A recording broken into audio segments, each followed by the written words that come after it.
Assalamualaikum warahmatullahi wabarakatuh. Sebelum masuk ke materi, pertama-tama saya akan memperkenalkan terlebih dahulu anggota kelompok saya. Yang pertama ada saya sendiri, Yunita Sari. Yang kedua ada Istiqomah. Yang ketiga ada Ayu. Adapun materi yang akan kami bahas pada hari ini ialah tentang macam-macam media pembelajaran. Yang pertama, perlu kita ketahui dahulu apa ciri-ciri dari media pembelajaran. Adapun ciri media pembelajaran menurut ahli seperti Gerlach dan Eli pada tahun 1997 yang dikutip oleh Kusandi dan Darmawan tahun 2020. Menurut Gerlach dan Eli, ciri media pembelajaran itu ada 3. Yang pertama, ciri fiksatif, yaitu memberikan kemudahan dalam menyajikan suatu objek atau kejadian yang sudah dalam bentuk rekaman atau disajikan tanpa batas waktu. Jadi maksudnya di sini bahwa media pembelajaran itu dapat menangkap, menyimpan, dan menampilkan kembali objek sehingga pada suatu saat jika diperlukan kembali, maka dapat diperlihatkan dan diamati ulang. Yang kedua ada ciri manipulatif. Nah, ciri manipulatif ini dapat diartikan bahwa media dapat menampilkan ulang atau menayangkan ulang sebuah objek dengan berbagai macam manipulasi atau perubahan sesuai dengan kebutuhan.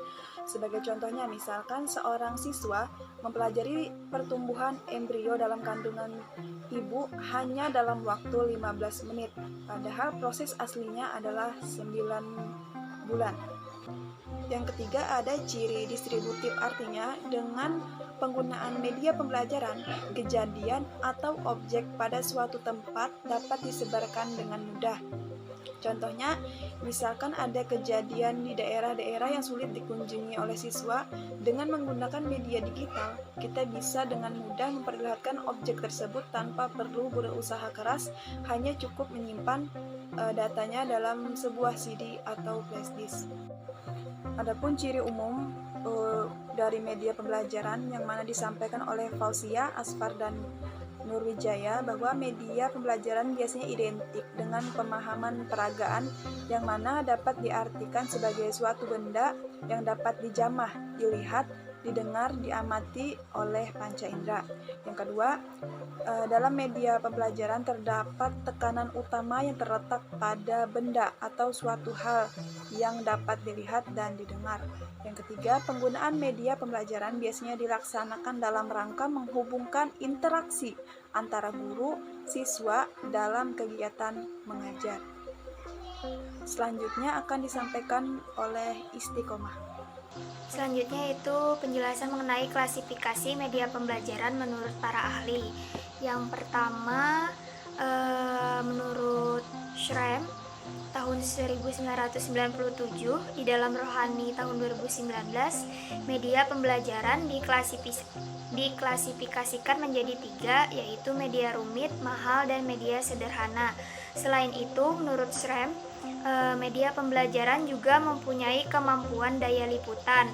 Kemampuan daya liputan dalam media pembelajaran terbagi menjadi 3, yaitu yang pertama liputan luas atau serentak, contohnya yaitu televisi, radio, dan faksimil. Yang kedua liputan terbatas pada ruang tertentu, contohnya yaitu film, video, slide, poster, audio tape.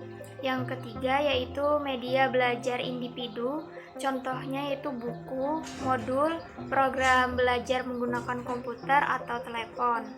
Selanjutnya yaitu menurut ahli yang kedua, menurut Gagne di dalam Rohani tahun 2019, media pembelajaran diklasifikasikan menjadi 7 kelompok, yaitu benda untuk didemonstrasikan, komunikasi lisan, media cetak, gambar diam, gambar bergerak, film bersuara, dan mesin belajar.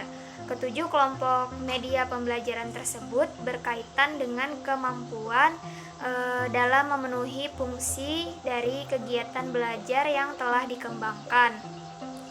Contohnya seperti pelontar stimulus belajar, penarik minat belajar. contoh perilaku belajar, memberikan kondisi eksternal, menuntun cara berpikir, memasukkan alih ilmu, menilai prestasi, dan pemberi umpan balik. Selanjutnya yaitu pendapat ahli yang ketiga, yaitu menurut Ibrahim, di dalam Rohani tahun 2019, media pembelajaran diklasifikasikan berdasarkan pada kapasitas, kekompleksan alat dan perlengkapannya atas media tanpa proyeksi 2 dimensi, media tanpa proyeksi 3 dimensi, media audio, dan media proyeksi. Selain 3 pendapat tadi, ada beberapa pendapat lainnya oleh para ahli mengenai klasifikasi media pembelajaran. Menurut ahli yang lainnya yaitu seperti menurut Dell, di dalam Rohani tahun 2019, media pembelajaran diklasifikasikan menjadi berdasarkan pada pengalaman belajar siswa, yaitu pengalaman yang bersifat nyata hingga abstrak. Adapun menurut pendapat ahli yang lainnya seperti menurut Sujana dan Ripai tahun 2005 di dalam Rohani tahun 2019, media pembelajaran diklasifikasikan menjadi 2 jenis, yaitu media 2 dimensi dan media 3 dimensi. Media 2 dimensi atau bisa disebut media grafis merupakan media yang mempunyai ukuran panjang dan lebar. Contohnya yaitu foto, grafik, bagan atau diagram, poster, kartun, komik, gambar, dan sebagainya. Sedangkan media 3 dimensi merupakan media yang memiliki bentuk atau model. Contohnya yaitu model padat, model menampang, model susun, model kerja, mock-up, diorama, dan sebagainya. Untuk penjelasan lebih lengkap mengenai klasifikasi media pembelajaran menurut para ahli, kalian bisa cek di makalah yang telah dibagikan. Kemudian untuk pembahasan selanjutnya akan dijelaskan oleh teman saya yaitu Ayu. Klasifikasi media pembelajaran terdiri dari 6 media. Yang pertama yaitu media visual. Media visual terbagi menjadi 2 bagian, yaitu media yang diproyeksikan dan media yang tidak diproyeksikan. Yang kedua media audio. Disampaikan bahwa media audio ini berkaitan dengan pendengaran. Pesan yang disampaikan tertuang dalam lambang auditif verbal maupun nonverbal. Yang ketiga, media audio visual. Adapun media yang termasuk dalam kelompok media audio visual ialah program televisi, video, dan film gerak. Media audio visual juga bisa menggunakan LCD yang merupakan perangkat yang terdiri atas unit komputer, proyektor, dan layar yang bisa digunakan dalam proses pembelajaran. Yang keempat, multimedia.